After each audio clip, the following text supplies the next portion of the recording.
பேசும் தலைமை நிகழ்ச்சிக்காக உங்களை மீண்டும் வரவேற்கின்றேன். தங்க கடற்கரையின் தங்க மகன் விஜிபி குழுமத்தினுடைய தலைவரோடு பேசிட்டு இருக்கோம். நம்ம தொடர்ந்து பேசலாம். ஐயா, உங்கள் தமிழ் பணிகள் சார்ந்து நான் கேட்கறதுக்கு முன்னாடிங்கய்யா, ஒரு ரேடியோ கான்ஃபரன்ஸில் நீங்கள் தமிழில் பேசிட்டு பிறகு அண்ணனே கூட அதை பதிவு செஞ்சுருப்பாங்க, ஆங்கிலத்தில் நீங்கள் அடுத்த ஆண்டே போய் பேசுனீங்கன்னு நினைக்கிறாங்க ஐயா. அந்த நிகழ்வு என்ன? அது மறக்க முடியாத ஒரு நிகழ்வாகவே இருக்குங்களே. அதாவது அதில் வந்து ஹைதராபாத்தில் நடந்தது. ஹைதராபாத், ஓகே. எங்களுக்கு வந்து அவார்டு கொடுத்தாங்க. இந்தியாவில் பெஸ்ட்டு சேல்ஸ் அவார்டு கொடுத்தாங்க. எங்கள் அம்மா ஃப்ரெண்டில் இருக்காங்க, அம்மா டிரைவர் கொடுத்து ப்ளஸ் பண்ணி மாதிரி. அப்போ என்ன பேச சொல்கிறாங்க, நான் தமிழில் பேசுகிறேன். அப்போ அதில் வந்து யூஸ்வலாக அந்த ரேடியோ விற்பனையாளர்கள் எல்லோரும் நல்லா படித்தவங்க. அவங்க வந்து ஆங்கிலமே தெரியாது, பேச விட்டுருக்காங்க. நான் ஒன்றும் சொல்லலை. மறு ஆண்டு அண்ணாச்சி அவர்கள் தனியாக ஒரு வாதியாரை வச்சு ஆங்கிலத்தில் படிக்க சொல்லி ஆங்கிலத்தில் அதனால் சில சமயம் நமக்கு வந்து சில பேர் தாழ்வாக பேசுவாங்க. அதை நம்ம பெருசுப்படுத்தக்கூடாது. இப்போ என்ன வந்து டீ கடைக்காரன்னு சொல்லுவாங்க, அது ஃபேக்ட்ரி. அவன் டீ கடைக்காரன் தான், அது இது பண்ண முடியாது. அப்துல் கலாம் வாங்கி அவர் பேப்பர் போட்டார்.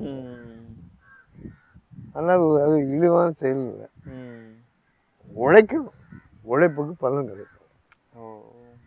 இன்று அம்யூஸ்மெண்ட் பார்க் இன்னொன்று இருக்கு, பார்த்துருக்கு. ஆமாம் ஆமாம். அது நாங்கள் வந்து பெரிய சிறிய அளவில் நாங்கள் ஆரம்பித்தோம்.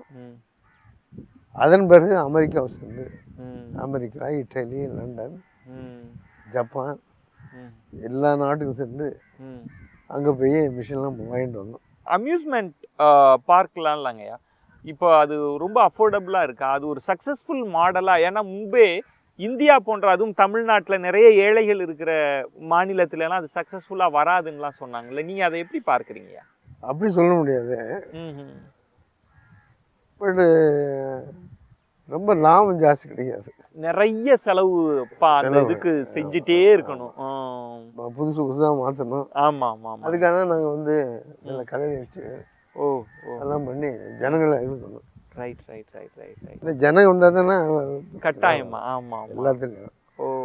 ஆக அதில் அது வந்து ரொம்ப சர்வதேச தரத்துக்கு உயர்ந்திருக்குது. தமிழ்நாட்டில் சொல்லணும் கேளிக்கை பூங்கா அப்படின்னா கட்டாயமாக விஜிபியை சொல்கிற அளவுக்கு.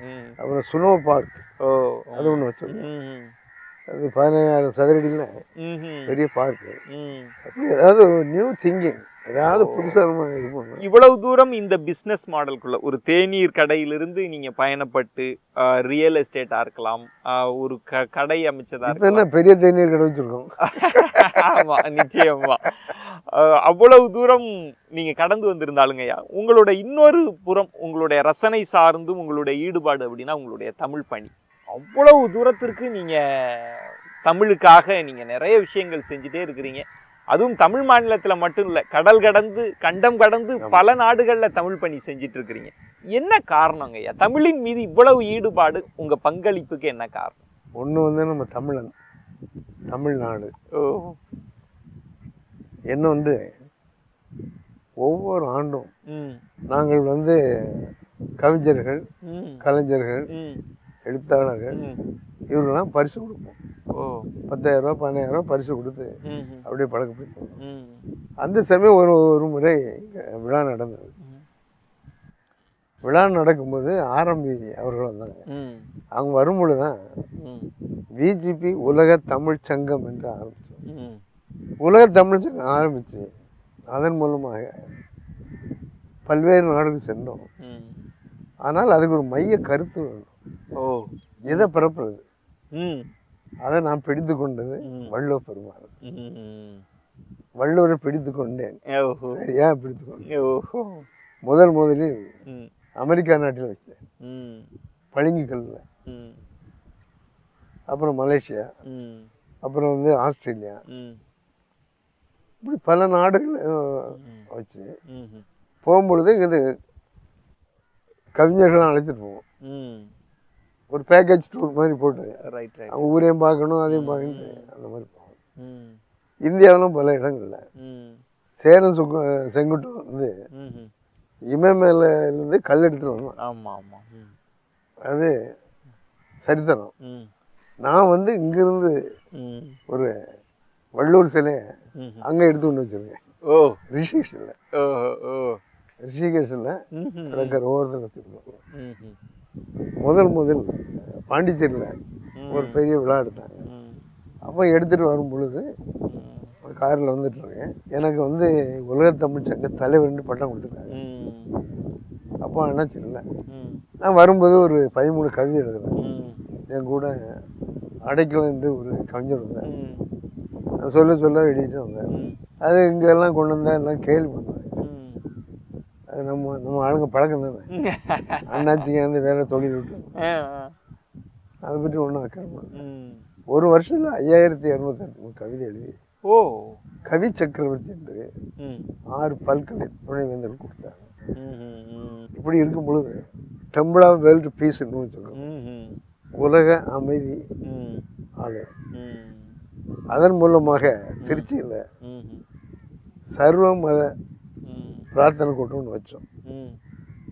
அதுக்கு எல்லா மதத்தை சேர்ந்தவங்க வந்தாங்க. ம். இந்து, முஸ்லீம், கிறிஸ்தவர்கள், ம். பிரம்மகுமாரிகள் ம்ஹும். எல்லாரும் வந்தாங்க. ம். ஒரு 2000-3000 பேர் வந்திருப்பாங்க. ம். அது முடித்து விட்டு நான் மறுநாள் வந்து ஜியரை பார்க்க போகிறேன். ம். நான் எந்த நாட்டுக்கு போனாலும் ம்.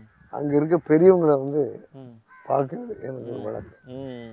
அங்கே போனோடனே என்னை உள்ள விடணுன்னுட்டாங்க. ம். அப்புறம் நம்பர்லாம் அப்படின்னு நம்ம அண்ணாச்சி என்று உள்ள கூப்பிட்டு ம். கூப்பிட்டு போய் அந்த மூளைக்கு அழைச்சி போகிறாங்க. ம்ஹும். துளசி மாதா எல்லாம் போட்டு போனாங்க. அவன் உடனே ஒரு பாட்டு பாடினேன். ம். எழுந்தருளுவியரே ம். ம். இது ஒரு பாட்டு பாடினேன். ம். அப்போ ஒரு வந்து அந்த பூசாரி ம்ஹும். சார் இங்கே பாடக்கூடாது சார், ம். கொஞ்ச நேரத்தில் ஜியரை பார்க்க போனேன். ம். பேர் சொன்னோன்னா வாங்கினேன். ம். வாங்கினோன்னே ஒரு பக்கத்தில் உட்கார வச்சுக்கிட்டாரு. ம். ஒரு சின்ன ஸ்டூல் இருக்கும். ம். நான் இப்போ கோட்டில் போட்டு போனேன். ம். அதனால் அவர் பேசிகிட்டு இருக்கோம். நான் ஜீசஸ் பற்றி பேசுகிறேன், ம். அவர் ரங்கநாதர் பற்றி பேசுகிறேன். பேசிட்டு இருக்கும்போது நீ கோடீஸ்வரன், ம். நீ நினச்சா எதுவும் சாதிக்க முடியும் ம். சொன்னோன்னா நான் ஒரு பாட்டு பாடுறேன். ம். அருள் கோடி கொண்ட ம். ம். அருளாளர் ம். அரங்கநாதரே உள்ளத்தில் வைத்து ம். அனைவருக்கும் ஆசி வழங்கும் ம். அருள் பெருந்தது ம். உள்ளத்தால் என்று ம். எல்லோரும் உயர்வடைய ம். என்று பிரார்த்தனை செய்ய எம்பெருமானி திருவடி. ம். ஒரு பாட்டு ஒரு 15 நிமிஷம் ஆச்சு. ம். உடனே தென்னாட்டு கம்பெனியே வருக ஓ ம். இதெல்லாம் போடுவாங்களே, ம். அதை போட்டு ம். பொண்ணோட போட்டு ம். வாழ்த்துறாங்க. ஓ தமிழ் வந்து ஒரு மனிதனை வந்து ம். எப்பவும் பெருமிதப்படுது. ரைட். நான் சொல்லுவேங்கன்னா தொழிலால் ம். வளர்ந்தோம், ம். தமிழால் பெருமைப்பட்டோம். உங்களுடைய தமிழ் பணிக்காக ஏராளமான விருதுகள் தொடர்ந்து இங்கு மட்டும் இல்லை உலக நாடுகளில் இருந்தெல்லாம் நீங்கள் வாங்கிட்டே இருக்கீங்கய்யா. இதில் இறுதியாக நிறைவாக நான் உங்கள்கிட்ட கேட்குறது அப்படின்றது ஒரு பிஸ்னஸ் மேனாக தான் இந்த ஷோவை ஆரம்பித்தேன், அப்படி தான் நிறைவு செய்யணுன்றதுக்காக உங்கள்கிட்ட இருக்கக்கூடிய குணத்தில் வந்து இந்த டைம் மேனேஜ்மெண்ட் அப்படின்னு சொல்லுவாங்க. குறித்த நேரத்திற்குள் எந்த விழாவாக இருந்தாலும் நீங்கள் சென்றுடுவீங்க அப்படின்றது. அது வந்து இன்னைக்கு கொஞ்சம் இளைஞர்கள்ட்டே அந்த டைம் மேனேஜ்மெண்ட், காலம் அறிதல் அப்படின்றதே இல்லாமல் இருக்குது. அந்த டைம் மேனேஜ்மெண்ட்டை நீங்கள் விடாப்பிடியாக கடைபிடிக்கிறதுக்கான காரணம் என்ன? அது உங்கள் சக்ஸஸுக்கு ஒரு காரணமாக அமைஞ்சிருக்கு. அது நாங்கள் அண்ணாச்சி இந்த காலத்துல இருந்து ஓ அந்த இன்விடேஷன் என்ன நேரம் போட்டிருக்கோம், ஓ அந்த நேரத்தில் போயிடுவோம். ஓ சில சமயத்தில் ம். நானே போய் சேர் எடுத்து போடுவேன்.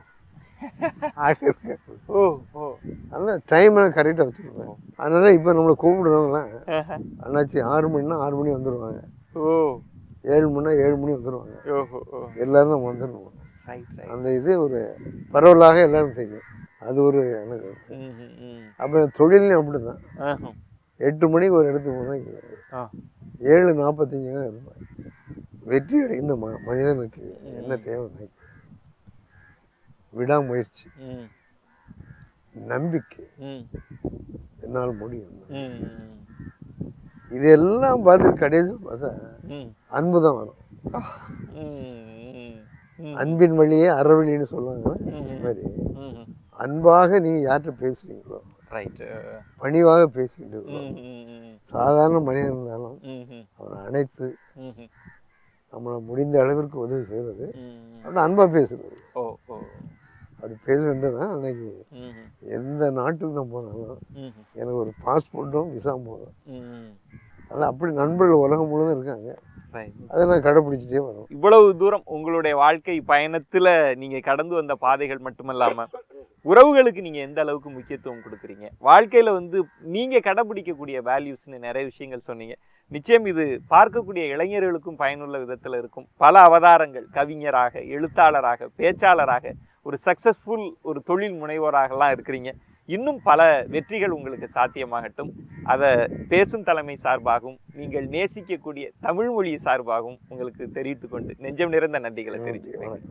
என்ன நேயர்களே, இன்றைய பேசும் தலைமை நிகழ்ச்சி ரொம்ப வித்தியாசமான ஒரு அனுபவமாக இருந்திருக்கும் அப்படின்னு நான் நினைக்கிறேன். எல்லாருக்கும் வாழ்க்கையில் வெற்றி பெறணும் அப்படின்ற ஆசை இருக்குது. நான் முன்பே சொன்னது மாதிரி அதற்கான வழிகளைத்தான் இன்றைய பேசும் தலைமை உங்களுக்கு வழங்கி இருக்கும் அப்படின்னு நான் நம்புகிறேன். வாழ்க்கையில் ஒரு உயர்ந்த இடத்தை உழைப்பால் அடைந்த மனிதர் வாழ்க்கையை பற்றிய புரிதலை இன்றைய பேசும் தலைமை உங்களுக்கு தந்திருப்பார். இதனை போல பல ஆகச்சிறந்த ஆளுமைகளோடு பேசும் தலைமையில் சந்திக்கிறேன். அதுவரை உங்களிடமிருந்து விடைபெறுகிறேன். நன்றி, வணக்கம்.